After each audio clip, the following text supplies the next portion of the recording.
പാല് കൊണ്ടുവരാത്തത് എന്റെ കുറ്റമൊന്നും അല്ലല്ലോ. പുകഴ്ത്തണമെന്ന് പറഞ്ഞിട്ട് അതെങ്കിലും ചെയ്യായിരുന്നില്ലേ? പുകഴ്ത്താനുള്ള സംഭാഷണം പറഞ്ഞു പഠിക്കുന്നത് കേട്ടോണ്ടല്ലേ ശോഭ കയറി വന്നത്. വാതിൽ തുറക്കുന്ന ശബ്ദം കേട്ടില്ലേ? വാതില് ചാരാൻ മറന്നു. അതൊക്കെ എന്റെ കുറ്റാ? ആരുടെ കുറ്റായാലും ആകെ നാറിയെന്ന് പറഞ്ഞാൽ മതിയല്ലോ. മേക്കെട്ടി വീണ് സംഭവം ആകെ കൊളാകുകയും ചെയ്തു. കാലത്ത് എഴുന്നേറ്റ് തമ്മിൽ ഒരു വാക്കും മിണ്ടാൻ പറ്റില്ലാന്നേ. അമ്മയെ കൊണ്ട് ഭയങ്കര ശല്യം. സത്യം പറഞ്ഞാൽ എനിക്കിവിടെ ഇരിപ്പുറക്കുന്നില്ല. പിന്നെ എന്തിനാ നീ ഇങ്ങോട്ട് പോകുന്നത്? പോതില്ലെങ്കിൽ ശോഭയുടെ മുമ്പിൽ വെച്ച് അമ്മയുടെ തെറി കേൾക്കേണ്ടി വരും. അതോടെ എന്റെ വെയിറ്റ് പോകും. പ്രസിന്റെ എന്തെങ്കിലും ഒരു കാര്യം പറഞ്ഞ് ഞാനിപ്പോഴൊന്നും അങ്ങോട്ട് പോയാലോ? ചെല്ലടോ. സ്വന്തം ഭാര്യയോട് സംസാരിക്കാൻ എന്തിനാ ഈ ഒളിച്ചുകളി? താൻ ധൈര്യമായിട്ട് ചെല്ല്. അമ്മയുടെ പണി വെക്കാൻ പറ. അമ്മ കണ്ട പ്രശ്നമാണെന്നേ. അമ്മ കാണാതെ ശോഭയെ കാണാൻ പറ്റണം. അതിനെന്താണ് ഒരു വഴി ഈശ്വരൻ? ഒരു വഴിയുണ്ട്. നല്ല ആരോഗ്യമുള്ള 4 ആളെ വിളിച്ച് ഒരു കാറുമായി അങ്ങോട്ട് ചെല്ല്. എന്നിട്ട് ശോഭയെ തട്ടിക്കൊണ്ടുപോയി രജിസ്റ്റർ മാരേജ് നടത്ത്.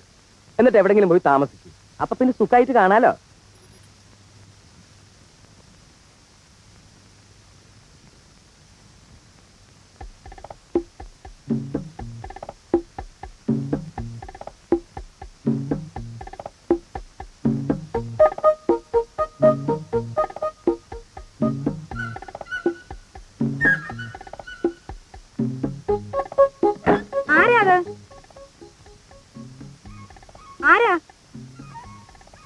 ഇതാരാ ഈ കഥ തുറന്നിട്ടത്? ശോഭേ,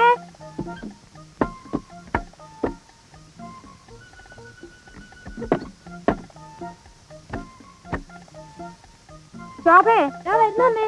ആഹാ, അപ്പൊ അവള് കുളി കഴിഞ്ഞ് ഇറങ്ങിയിട്ടില്ല. ഈശ്വരാ, വല്ല കള്ളന്മാരും അകത്തോട്ട് കേറിയോ?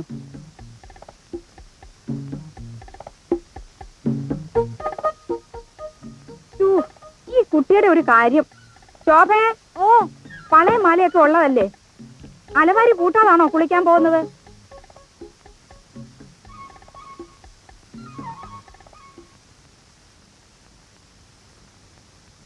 ആരാന്നേ? നിനക്ക് മുൻമസ്തി എന്നിരുന്ന് പഠിച്ചാലെന്താ? കള്ളന്മാർക്ക് ഇപ്പൊ രാത്രിയെന്നോ പകലെന്നോ ഇല്ല.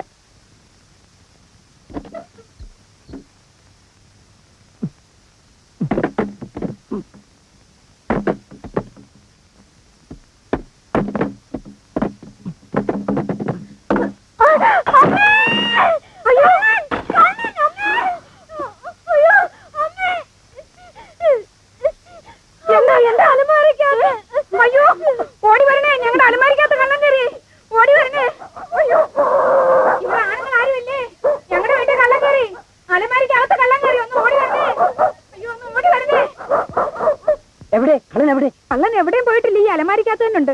പട്ടാ പകല് മുൻവശത്തെ വാതിലും തുറന്ന് അകത്ത് കയറി ഈ കള്ളൻ ചില്ലറ കള്ളനൊന്നുമല്ല. കള്ളനെങ്ങനെ അലമാരിക്കകത്തായി? കല്യാണം കഴിഞ്ഞ് വീടാണെന്ന് അന്വേഷിച്ച് അറിഞ്ഞിരിക്കുമല്ലോ. മാലയമളയെ കക്കാൻ ഇറങ്ങിയതാ പേരും കള്ളൻ. അതല്ല, എങ്ങനെ അകത്ത് വിട്ടു? അതല്ലേ രസം. കള്ളൻ അകത്ത് കയറിയത് ഞാൻ അലമാരി പൂട്ടി താക്കോലെടുത്തു. അപ്പൊ കള്ളനെ കണ്ടോ? മുഖം കണ്ടില്ല. അലമാര പൊളിക്കട്ടെ? അയ്യോ, അത് വേണ്ട. മറച്ചിട്ടിട്ട് താക്കോലുണ്ട് തുറക്കാം. എനിക്ക് താക്കോൽ എടുത്തുണ്ടോ? ആ, ഒന്ന് മാറിയുന്നേ. നമ്മളിങ്ങനെ വെറും കയ്യോടെ നിന്നാൽ അപകട. മക്കളെ, കത്തിയും കൂടുതൽ എടുത്തുകൊണ്ട് വാ. അയ്യോ, കത്തിയുണ്ടൊന്നും ചെയ്യണ്ട.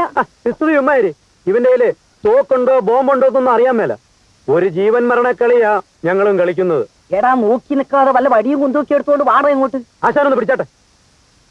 ഞാൻ പിടി.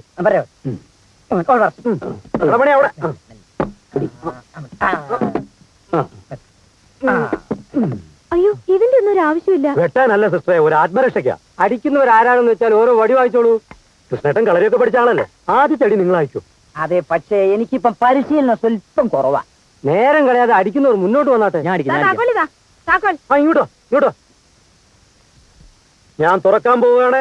ഞാൻ തുറന്നത് മാധവ. ആദ്യത്തെ അടി വീണിരിക്കണം.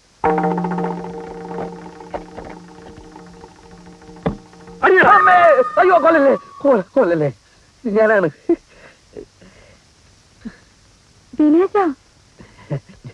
നിങ്ങളെയൊക്കെ ഒന്ന് പറ്റിക്കാൻ വേണ്ടി ചെയ്തതാ.